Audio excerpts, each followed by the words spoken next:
bacterial enteritis is very common sa cats, no? Mm-mm. Ang dalas nilang magtae.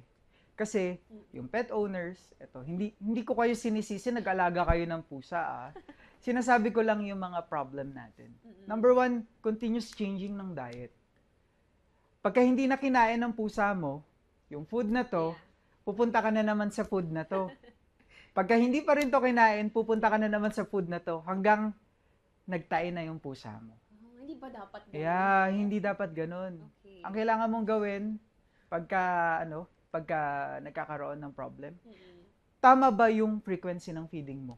Mhm. Baka naman nag-a-ad libitum ka kaya hindi na kinakain, sawa na siya, sobrang daming kinain niya. Yeah. Behavioral. Okay. Then, number 2 na kailangan natin gawin kapag may mga ganitong cases, no?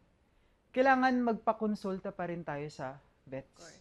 Kasi hindi natin alam, baka bacterial infection yung reason. Mm-mm. Baka hindi lang basta-basta bacterial enteritis na very common, no?